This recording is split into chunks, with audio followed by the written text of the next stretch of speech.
is what I want. This is what I need. Hello, everybody, and welcome back to another episode of Hot Mess Podcast. I'm your host, Matilda Johnson, and today we are getting messy, of course. Now, today isn't a date episode. Shocker. Today is just me chatting with you and my thoughts on love currently, where we are at, and where the dating is going to go from here. And also just a few little tidbits, things that have been on my mind recently that I cannot seem to get off my mind. But firstly, I know Grace isn't on this episode, but I've suddenly got some recommendations. Shocking. I haven't done this on a solo episode in a while. Grace will be back on another episode soon. It's just been a really hectic Christmas coming up time. You know, wrapping up the end of the year, everyone's a bit hectic. So Grace will be back soon, I promise. I know you guys miss her. I miss her too. But my recommendations, I haven't finished a TV series in a minute, and suddenly it's just like I've binge watched all of this stuff that I've been wanting to catch up on, and it's been great. I've watched The Beckhams, I've watched Selling Sunset, I've watched Selling the OC, I watched Last Stop Larrimah. Oh my goodness. You guys need to watch that if you're into true crime. This is an Australian true crime that is an unsolved case still. So crazy. I can't give things away, but it is a town, population 10 people. One person goes missing. I think it was in 2017. To this day, the body has not been found. The person has not been found. So these people in this town are like, somebody's done something, and we all have our theories on who did it, and everyone in this town hates each other, and this is all real life, and yet nobody has actually been caught for the disappearance or murder of this person. It is wild. I highly recommend. And if you're an Aussie like me, you kind of just know like the type of people who live in super remote areas. It's kind of stereotypical remote living Australia. And so for a murder to go down in one of these towns and for it to be unsolved is actually crazy to me. I also just started watching The Buccaneers on Apple TV, and I love it. So if you know me, you know I love a period piece. I love Pride and Prejudice. I love the Bronte sisters. I love Jane Austen. My favorite book is Little Women. I just love the drama of the times. And I like Bridgerton. I wouldn't say it's my favorite show ever. I kind of preferred Queen Charlotte to Bridgerton, even though it's the spin-off series. But The Buccaneers, I'm going to say it, I think it might trump Bridgerton because, and I've got my reasons. So, of course, they are of two different eras, so you can't really fully lump them together. Like, I think Bridgerton is 1820s, and then The Buccaneers is, I want to say 1870s. So, in the 1870s, it's based on what it was like for new money American women to go over to England to be courted for the debutante season and to find husbands, and how it was like, oh, these American women are wild. It was literally the 1870s, like still super conservative. And they were all like, these women from America are so wild and just living and so free and crazy, and how are they going to conform to English lifestyle?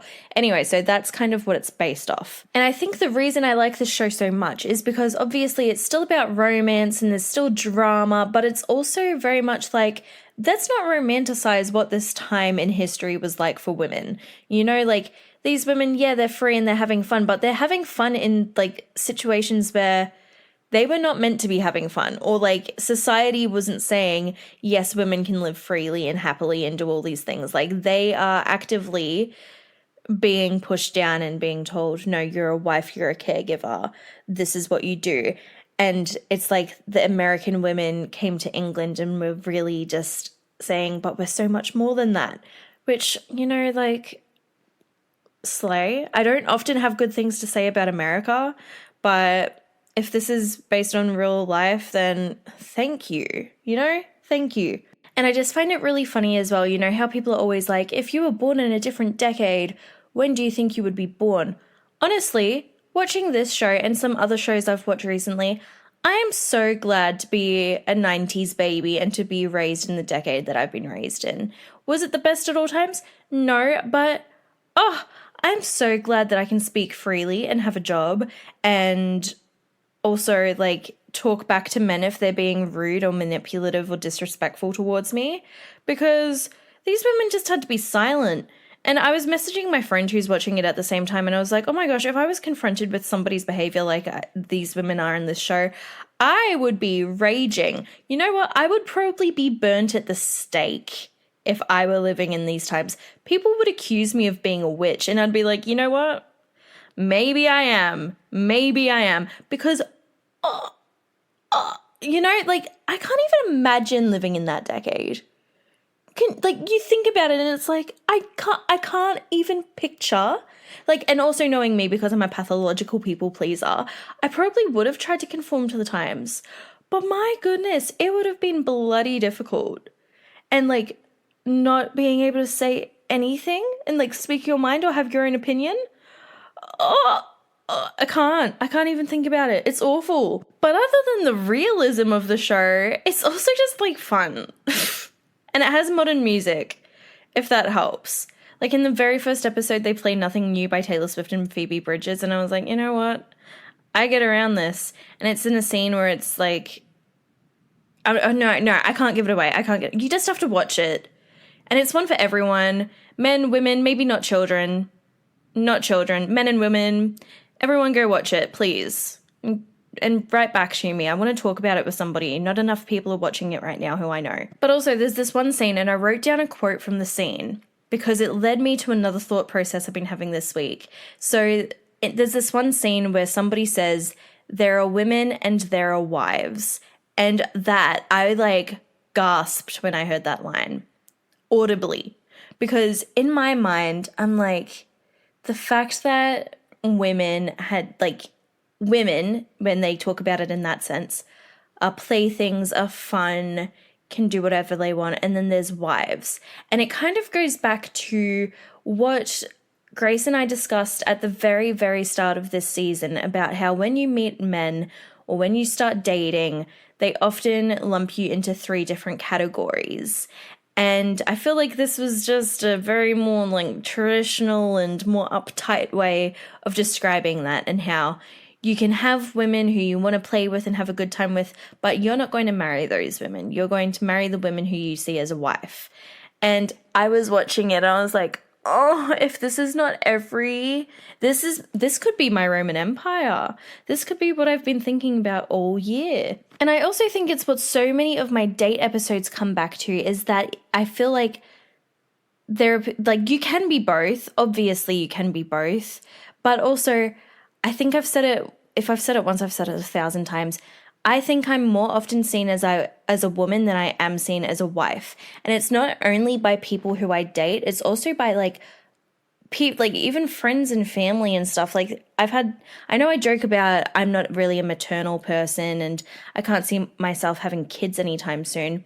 But I've even had people who I see very regularly be like, oh yeah, you just give aunt energy, or you just give, somebody said the other day, they were like, oh, I see your future of like, you never really settle down. You just have like heaps of different flings and you're really happy and you've got like just fun stories. And I'm like, yeah, that's great. But like, what if I do want to have stability at some point? And it just had me thinking like, oh my gosh, when I heard this line, I was like, yeah, people just see me as a woman, which as they should. I am a woman. It's my identity. But this show meant it in the sexualized way of like, oh, she's womanly.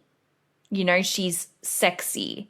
She's somebody you want to have fun with. She's not somebody you would want to settle down with, which is a bit cooked, hey? And also I'm just kind of like, women can do anything. Like, why place like their gender identity on their way of being? Externally, even not in a romantic sense, we are still lumping people's personalities into those 3 different criterias of you're a woman, you're a wife, or I can't even remember you're a friend. You know? I'm just kind of like, for the fact that we're even doing that just with people who we see regularly, not in a romantic sense, I'm like, my God. And now I'm just at a point where I think with all of this and all the dating episodes and where I'm at, like, off the podcast with dating and romance and stuff and trying to open myself up to people again, I'm also just kind of like, can I just not be stereotyped? And like, can the other women I know who are in the same position and men, can we just like live life and not be labeled as like the one that you're going to sleep with, the one that you'd marry, and the one you'd just be friends with? Like, can I just be a person and you just figure it out the more you get to know me? It's kind of getting old and it's not fun. And at the end of the day, like, it kind of kills your self-esteem a little bit. I mean, I feel like dating in general at the moment just kills your self-esteem. I think the safest bet for me is to just keep doing the dates on the podcast where I am like, yeah, this is a safe zone. Because okay guys, I've re-downloaded dating apps and it's hell out there. It is awful. And I'm sure you've heard about this on TikTok, about how bad Hinge is these days, because they label you as well on your base level of attraction. And, you know, like, they choose who views your profile based off how much the app, like, how much they think you're worth. It's awful. Like, when I say it's hell out there, it's actually hell out there. And then, not to bring it back to the TV show The Buccaneers, but it's just really good, guys. You have to watch it. There was this line, and it was something like this. I don't think I wrote it down correctly, but it said, I don't want somebody to catch me. I want somebody to walk alongside me. And I was like, oh! When I heard that line, I was like, cut the cameras, pause this TV show. I need to write this down, because that's so real. Because the idea of like, oh, they're a really good catch, or good job for catching that one, we thought nobody would lock her down. It's like caging somebody. Like, the idea of, oh, this person, like, it's so hard to lock down because they're living so free, or everybody wants them, or they are wanted for the wrong reasons, or, you know what I mean? Like, there's connotations that come along with that statement. But then to say, like, I want somebody to walk alongside me, I want to be myself, be totally free, and feel accepted for who I am, and not feel like I have to be anything less than what I am. I want somebody to be able to handle that and be able to walk alongside me with full confidence. I think that is such a beautiful sentiment. I think, like, you know, we've said a lot in this season as well about how there's the concept of, like, not being enough or being too much. And I'm at the point now where, like, I've been told I'm too much. That's totally fine. But I'm also like, if I'm too much for you, go find someone less. And I don't mean that in a mean way. I mean, if my personality is too much for you, then go find something less. It's no hard feelings. It'll be hard feelings on me if you tell me that, but just go find something less. If you can't handle me, that's fine. Move on. Don't try to, like, pin me down, like, take me down a few notches in order to make me your level of what you can handle. Because, no. I'm 25 years old. I'm going to do me. You do you. If you can't handle all of me at all times, don't try to make me anything less than what I am. And I am like, yeah, preaching that right now. Everyone take that on board, please. I think the best way of, like, recognizing this currently in pop culture is what we see with Travis Kelce and Taylor Swift's relationship. I know I talk about Taylor Swift a lot, but I think what is so important about seeing their relationship play out so publicly right now is that it is the perfect example of two people who are very, very successful in their own fields, but they have a complete understanding of each other's success and know everything that comes along with that kind of success. And let's be real. I know there are a lot of men out there who get really mad about how, like, when people say Taylor Swift is more famous than Travis Kelce. I'm sorry to say it. Well, actually, no, I'm not. I'm not sorry at all. Taylor Swift is more famous than Travis Kelce because NFL isn't played everywhere in the world. I don't think people really understand that. Not everybody watches NFL, but Taylor Swift's music is kind of a worldwide phenomenon. So you can't really argue with that. Sorry. No, stop saying sorry. Anyway, so my thing about them and why their relationship is so good is that he was a fan of Taylor's first. And I'm not saying, yeah, everyone should be like fangirling over the person that and then like manifesting their relationship. That's not what I'm saying. I am saying is he understood going into their relationship the weight of everything that would be on his shoulders going into that relationship and the expectations of him. And also he understands that dating somebody with that level of fame and that type of notoriety and that level of success, you have to be able to be confident in yourself and have a lot of self-worth because you know that this person has a massive career and a massive fan base and they have to think about that stuff a majority of the time and understand their public perception. And Taylor Swift constantly has paparazzi outside of her house. And so they have to be comfortable with knowing that they are suddenly under a microscope as well. And he just seems to get that. And he understands what it means to be dating Taylor Swift. And he's not afraid of that either.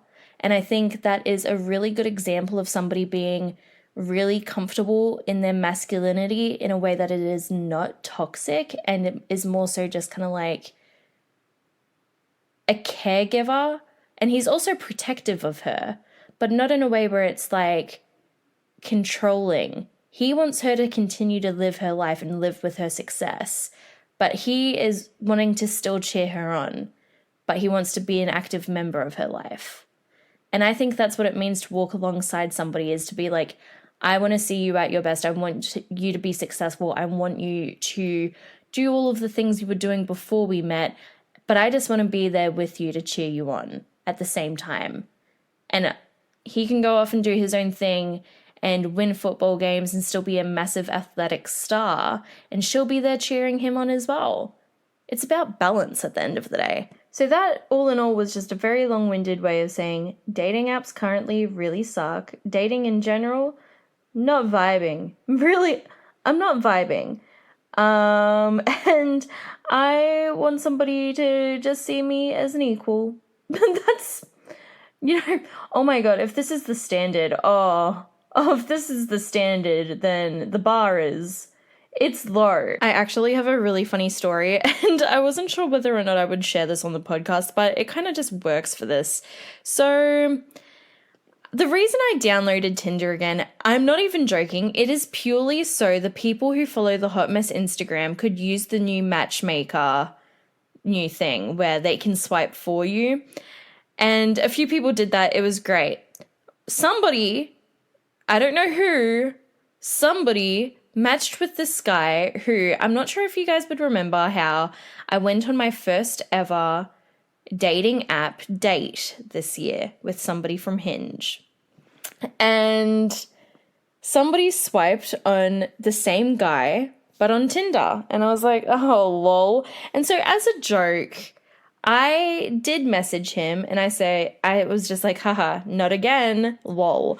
And he didn't remember me. And this is funny. This is funny because this wasn't even that long ago. So I was a bit like, okay, firstly, ouch. But where it goes wrong is I said, like, after a little bit of conversation, me realizing he didn't remember who I was like, we've met. And he was like, have we slept together? And that was when I realized how low the bar was. He and I met maybe, 5 months ago maximum? And he couldn't remember a couple of hours of getting coffee together. And I was like, firstly, that's a bit of a red flag. But once he asked me if I had slept with him, that's when I realized just how bad the red flag was. Because I was like, look, rock out with your cock out. You do you. I'm all for, getting all the dick. You know, if you want to do that, go for your fucking life. But to not remember somebody from 5 months ago and asking if we'd slept together, I was like, oh no. So that's where I'm at. And just like Shayla and I were discussing in our episode together about how guys always come back or they always take rejection kind of poorly. I'm sorry, I'm really shitting on men in this episode. I'm just really over some of the experiences I've had recently. So, so after explaining that could not remember me, he then said, "Oh wait, no, I do remember paying for your coffee." And I was like, "Oh my God, you're such a gentleman. Such a gentleman. Really appreciate it." And then he said something like, "Well, can you give me a second chance?" And I'm like, you can't even remember the first chance you had. Why would I give you a second chance? So basically where I'm at now, without flip-flopping around too much on this topic, is that I'm like, I'm now just going to do me without actively dating to find somebody, because I feel like if I'm actively searching and being like, I need to find somebody who fits my criteria, that person will not exist. And it will never really happen for me. I'm just going to enjoy being single and enjoy all the little moments of being single that you don't really get to enjoy when you're in a relationship. And I'm going to enjoy just living my life and being 100% myself. And there's going to be somebody out there who finds that attractive and can meet me in the middle and let me be myself. You know? Once I'm actively dating, I forget who I am. And I feel like a lot of other people feel like that. So, because I'm just trying to make somebody else happy and like fit their needs. So I'm just not going to do that anymore. And the right person will find my energy attractive and they will want to continue being with me with that energy. And they can walk alongside me.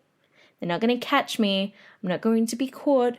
They're going to walk alongside me. And I think that's a takeaway for everyone. It's like I think I said recently, the one thing that everyone on this planet is, you know, like absolutely worthy of, and I think everyone is entitled to being loved or feeling love and being in love. I think everyone's entitled to that.